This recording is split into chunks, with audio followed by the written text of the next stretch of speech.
she had fun, and we had a good talk where we talked about her work, and we saw her gym in the background. I know Mortimer the monkey liked it. He told me last night he really had a good time.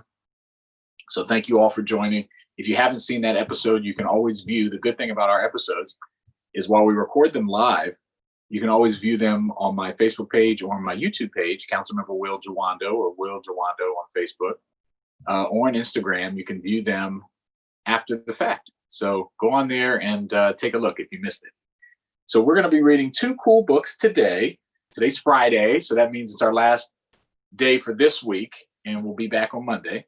We're going to read a baseball-themed set of books because, you know, if you're like anything like me, you miss sports. I really do too, but we have to be safe and limit contact. So I thought, why don't we reminisce about some sports? So this is the baseball theme today. Take Me Out to the Yaku, which is written by Aaron Mishan, and we thank Anthem Books, Anthenium Books, excuse me, for young readers for the permission here. And then we have a really cool book, Anybody's Game, which is the story of Katherine Johnson, the first little girl to play Little League Baseball, because they didn't always let girls play. So this is going to be her story. And that's written by Heather Lang, illustrated by Cecilia Puglisi, and used with the permission of Albert Whitman and Company. So thank you. So we're going to learn about her as well. So let's do our shout outs. Mortimer says hi to everybody. I want to say hi and thank you to Morgan. Hi, Morgan. Hi, Cam, my little niece and nephew. Hi, Aiden. I know I missed you yesterday. Eden and Hassani. Good to see you guys. And we're going to work on doing the live chats back and forth. I'm going to have someone send me a message about if you say hi during the story so I can say hi to you at the same time. So we're going to work on that. Hi to Robin. Hi to Mateo. Hi to Ashley. Hi to Jason. Hi to Marcus. Hi to Natania. Hi, Olivia again, Eden, Hassani, and Hector, returning champion. Good to see you, buddy. And as always, happy to say hi to anybody else, so just let me know. Big updates that we just made an announcement yesterday, and we'll be making an official announcement from the council. I have a council meeting right after this about phase 1 of reopening here in Montgomery County. Obviously, the governor made an announcement about the state. Certain things can start to reopen, curbside retail, outdoor seatings at restaurants, and certain other things. And we took those steps here in Montgomery County as well. Going into effect Monday at 6 a.m., you can have outdoor retail, restaurants can have seating outside. There are other things that are allowed to modified reopening, but we're still doing social distancing. We are still making sure that we keep safe distance. Sports with less than 10 people and social distancing can take place. So there's a number of things. If you go to my council member page, we're going to be listing all those things. I'm also going to be sending out an email later tonight. But we still have to stay safe, but certain things can happen starting Monday with social distance. All right. So we're doing a good job. We flattening the curve, but we just got to keep going. Okay. So let's say hi to everybody else by welcoming, and then we'll read our books. All right, you ready, Mortimer? We clap and sing hello. We clap and sing hello. With our friends at Storytime, we clap and sing hello. We wave and sing hello. We wave and sing hello. With our friends at Storytime, we wave and sing hello. Deep voice. We stop and sing hello. We stop and sing hello. With our friends at Storytime, we stop and sing hello. Hello, everybody. Welcome back. All right. You ready to take your spot for the book? Mortimer? First one we're going to read is Take Me Out to the Yaku. Yaku, maybe. Maybe it's Yaku. I'll make sure I'm pronouncing that right. But this is about Japan and baseball. They play baseball a lot here in America, but also it's become big in Japan as well. I love baseball. In America, he's on the pigeons. And in Japan, cicadadas. Both places. My American pop takes me to watch baseball at the stadium. My Japanese Gigi takes me to watch Yaku at the Dome. Same thing, different place. In America, we drive to the game in our long blue station wagon. In Japan, we ride to the game in a short red bus that turns into a train. Very cool.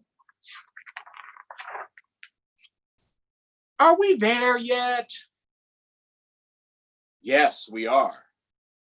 That are we there yet gets said in any country in any language all the time. Kids always say that. In America, Pop gets me a giant foam hand. Giant foam hand with number 1. In Japan, Gigi gets me a giant plastic horn. Both ways to show you're happy to be at the game.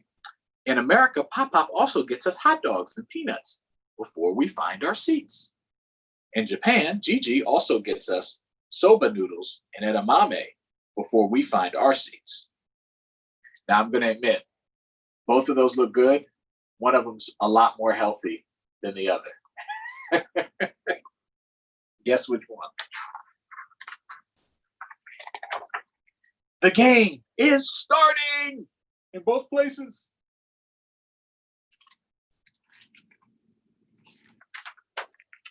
In America, the pitcher throws a 95-mile-an-hour fastball. Strike! In Japan, the Toshua throws a 150 km/h fastball. So cool! So they're both throwing fastballs. They just calculate them differently. One uses kilometers and one uses miles per hour. Different measuring systems. In America, we cheer, win, win, win. Get a hit. Go for it. In Japan, we cheer, do your best. Katobase. Ganabate. 2 different types of cheers. It's a home run. Crack in America. Kakin in Japanese or something like that. Forgive my pronunciation. In America, in the 7th inning, we sing, take me out to the ball game. Take me out. Heard that song? Buy me some peanuts and Cracker Jacks. We'll never come back. And we'll root for the home team. You probably heard that if you went to the baseball game. And then we stretch. Let's do our 7th inning stretch right now.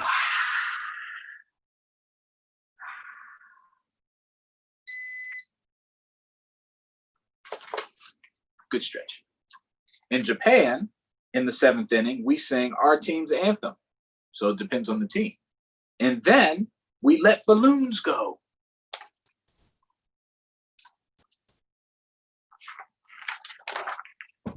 My favorite American team won.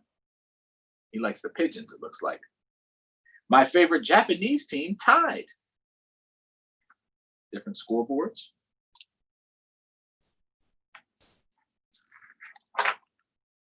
After the game, Pop gets my favorite player's jersey.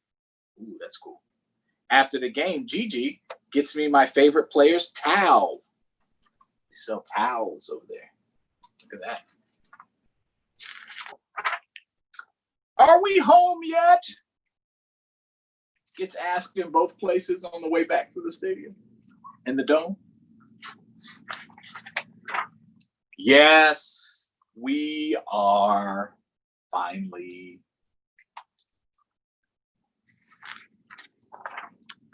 Grandma has a snack and bath waiting for me. Ooh, that sounds nice. Baba has a snack and Ofuro waiting for me. It's a bath in Japanese. What a wonderful day in both places. That's so cool. And here are some of the baseball words in this book. So baseball is yaku, team is chimu. So there's a whole bunch of different words so you can learn both in Japanese and in English. Very cool. That's a good book. Take Me Out to the Yaku, and now you know baseball in Japanese. Let's see what we've got here. Okay, so we sang the little "Take Me Out to the Ball Game" song that you've heard at the 7th inning. Let's see if we can do the hand washing song now. I don't think we did that yesterday because we had so much going on with Dominique Doggs, our Olympic gold medal gymnast who is here and good friend from Montgomery County. So let's wash our hands because they're probably dirty. All right. Remember, we sing this song 2 times. We follow the instructions and our hands are clean. All right. Everybody on board? Here we go. Get your hands ready. Tops and bottoms, in between. Rub them all together, scrub them all together. Now they're clean. One more time. Tops and bottoms, in between. Rub them all together, scrub them all together. Now they're clean. All right. Remember, we want clean hands, especially as we start phase 1 reopening. Really important that we wash our hands, okay? So remember that song. You're trained. You've been practiced. This is day 46 of Storytime, so you know how to wash your hands. I trust you, okay? Here we go. All right, let's read our next book about Katherine Johnson, who's the first little girl to play Little League Baseball. This will be cool. And it's very important we remember that anyone, whether you're a girl, boy, young, old, any race or ethnicity, you can do anything that you want to do. That's what America and this world should be all about, being equal. And we know it doesn't always look that way, but that's what we try to make sure we protect everyone's rights so they can do that. And that's what I spend a lot of time doing too as a councilman. All right, here we go.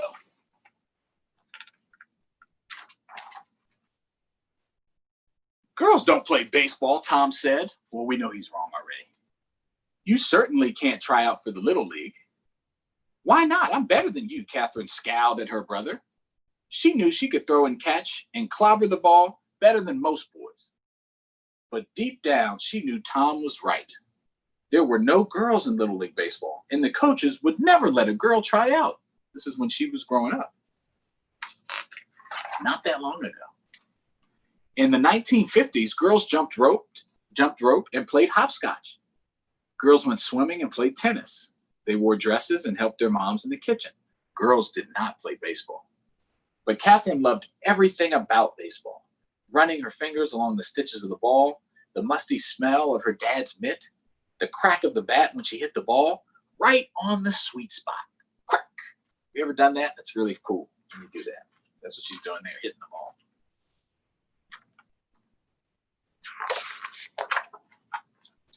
Lots of boys snickered at Katherine with her baseball glove, but some of the neighborhood boys noticed she had a good arm and she could throw pretty hard and accurate.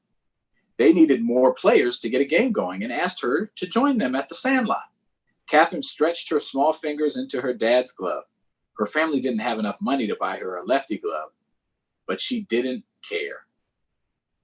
Thwack! She caught the ball, then took off the glove and zipped the ball back with her left hand. So she caught the ball, then took the glove off and threw it with the same hand. That's hard because you're supposed to catch it with one and throw with the other, but she didn't have the right glove. Katherine dove for grounders like Scooter Rizzuto. She slugged the ball like Jolton Joe DiMaggio, famous baseball players. And she slid head first. Katherine practiced with Tom. She practiced with her dad.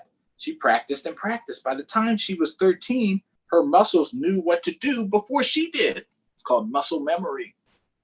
If you practice enough, your body starts knowing what to do. Every night, She slept with her mitt, bat, and ball and dreamed about playing on a real team.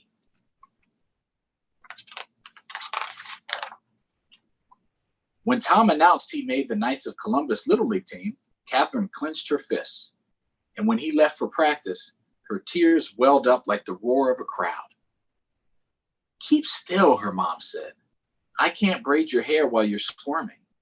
"But it's not fair." "Then stop your belly aching and do something about it," her mom insisted. "I read in the paper they're holding tryouts today for a new Little League team."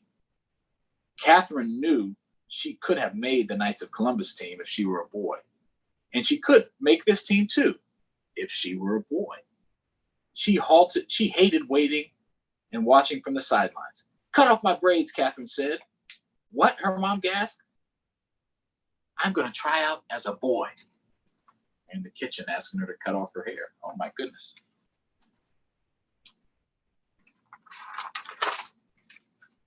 Her mom found the kitchen scissors in the drawer. She held out Catherine's braid and paused. "Go ahead," Catherine said, and she closed her eyes. Snip! Her mom cut off her first braid. Snip, snip! She cut off the second. Catherine ran to the bathroom and stared in the mirror. Not bad, she thought. She wouldn't miss those pink bows her mom always made her wear anyway.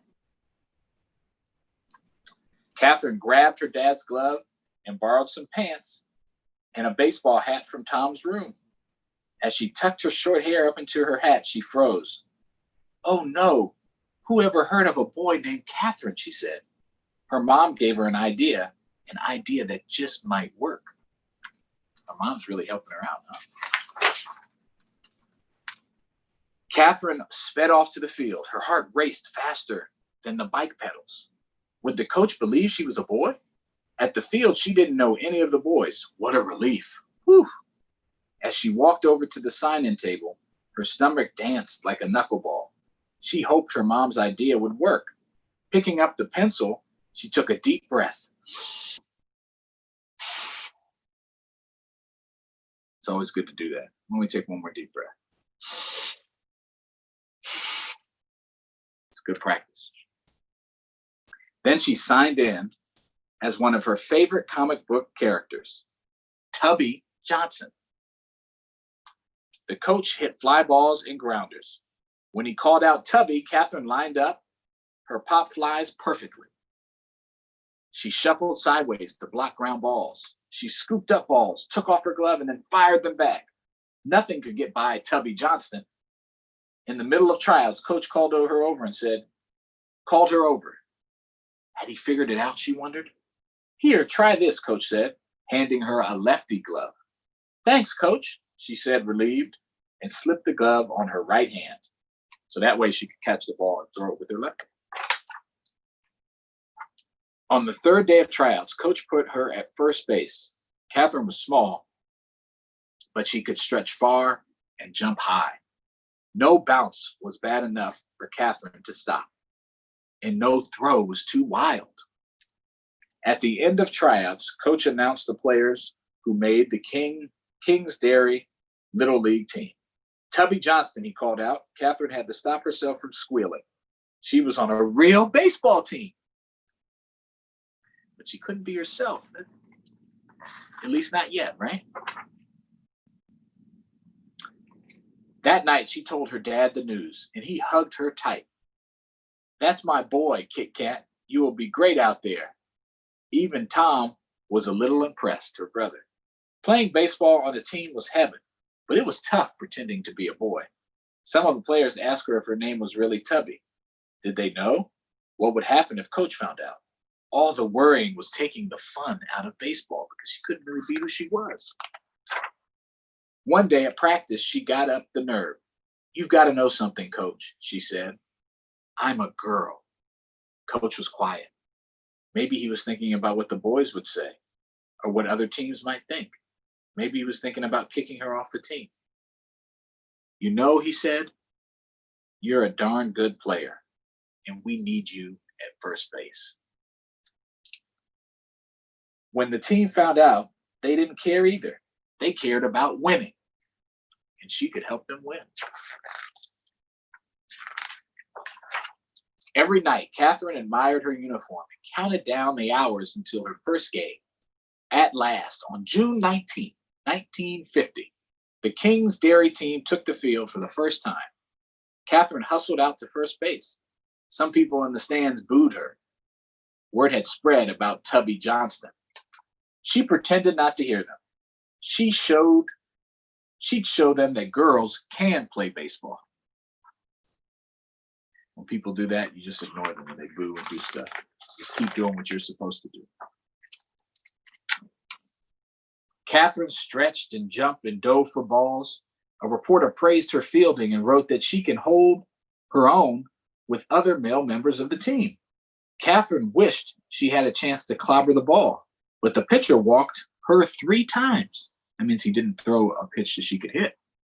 The King's Dairy team came out on top that day and went on to win lots of games. The next season, Little League Baseball would create a new rule saying girls are not eligible under any conditions. So they tried to say that she couldn't play now. For more than 20 years, girls would struggle and fight to play the game they loved. But for one summer in 1950, Catherine Johnston played first base, batted third, hit home runs, stole bases, and slid headfirst. Many people crowded the stands to watch a girl play Little League Baseball. They knew it was the right thing. A girl who never gave up on her baseball dreams. So this is when she's a grown-up at Yankee Stadium in September 27th, 2006. She threw out the ceremonial first pitch, the first female to play in a Little League game at Yankee Stadium in New York, professional baseball. Very cool. And there's some actual pictures of her when she was a girl. Remember, you can do something. So even if you're the first, it might be scary, but it's the right thing to do. You got to do it. 2 cool books today about baseball. All right. So as a reminder, I'm going to be posting on my Facebook page the information about Phase 1 reopening in Montgomery County, which in the big ticket items for parents and caregivers is that there will be, starting Monday at 6 a.m., June 1st, you will be able to have curbside retail, and where people bring things from retail stores outside. You'll be able to have outdoor dining at some restaurants. And again, restaurants, it's going to be slow as certain ones open up. There still needs to be social distancing. You still need to be mask wearing when you're in high places with large numbers of people.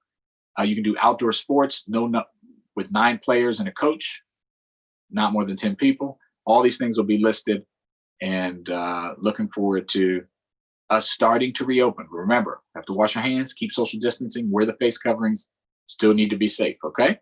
Have a great weekend, everybody. I'll see you on Monday, and we'll go over some of this again on Monday just to remind everybody, all right?